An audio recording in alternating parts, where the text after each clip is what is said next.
A.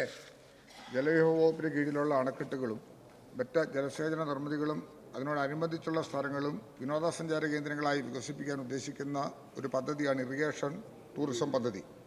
ഈ പദ്ധതിയിലൂടെ പൊതുജനങ്ങൾക്ക് കൂടുതൽ ഗുണമേന്മയുള്ള ടൂറിസം സൗകര്യങ്ങൾ നൽകുന്നതിനും സർക്കാരിലേക്ക് കൂടുതൽ വരുമാനം ലഭ്യമാക്കുകയും അതിൻ്റെ വരുമാനം ഉപയോഗിച്ച് ആസ്തികളുടെ സൗന്ദര്യവൽക്കരണവും അറ്റകുറ്റപ്പണി നടത്താനും സാധിക്കും.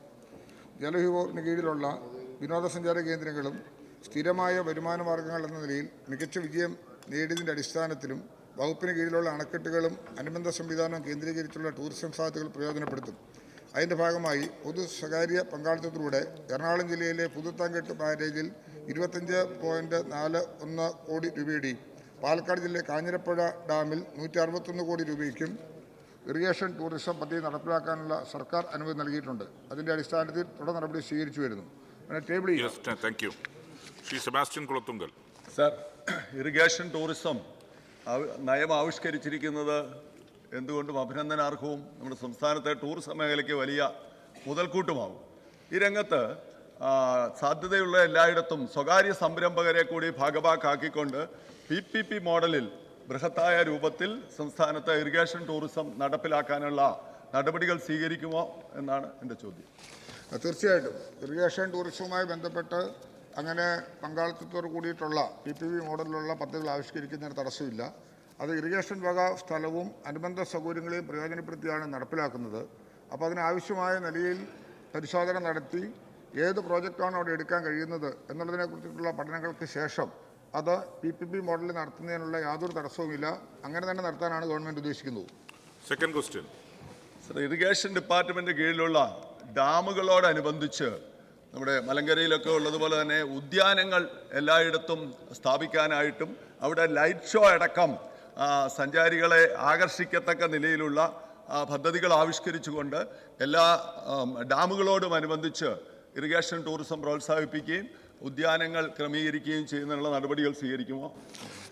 നിലവിൽ ഇറിഗേഷൻ വക ഡാം, റിസർവയർ, ബാരേജുകൾ എന്നിവയുടെ പരിസരങ്ങളിൽ ടൂറിസം സംബന്ധമായിട്ട് നടത്തേണ്ട പ്രവർത്തനങ്ങൾക്കാണ് മുൻഗണന നൽകുന്നത്. അതുകൊണ്ട് തന്നെ അത്തരം കാര്യങ്ങളിൽ ബുദ്ധിമുട്ടില്ല. കൂത്താൻകെട്ടും അതുപോലെ തന്നെ കാഞ്ഞിരപ്പുഴയും ഇപ്പം ഡാമിനോടനുബന്ധമായിട്ടാണ് നിലവിൽ എടുത്തിട്ടുള്ള പദ്ധതികളും ആരംഭിക്കാൻ ഉദ്ദേശിക്കുന്നത്. അപ്പോൾ നമ്മുടെ നിയമസഭാ മണ്ഡലങ്ങളിൽ ഇത്തരം സാധ്യതകൾ പ്രയോജനപ്പെടുത്താൻ ഉതകുന്ന ഏതെങ്കിലും പദ്ധതി ഉണ്ടെങ്കിൽ അതായത് MLA മാർ അക്കാര്യം ശ്രദ്ധയിൽപ്പെടുത്തിയാൽ അവിടെ ഇത്തരം കാര്യങ്ങൾ പരിശോധിച്ച് ഈ വ്യാപകമായി ഇറിഗേഷൻ ടൂറിസത്തിൻ്റെ ഭാഗമായിട്ടുള്ള പദ്ധതികൾ വിവിധ തലങ്ങളിൽ ചെറുതും വലുതുമായി നടപ്പിലാക്കി പെട്ടെന്ന് ജനങ്ങൾക്ക് പ്രയോജനകരമാക്കുന്ന നടപടികൾ സ്വീകരിക്കാവുന്നതാണ്.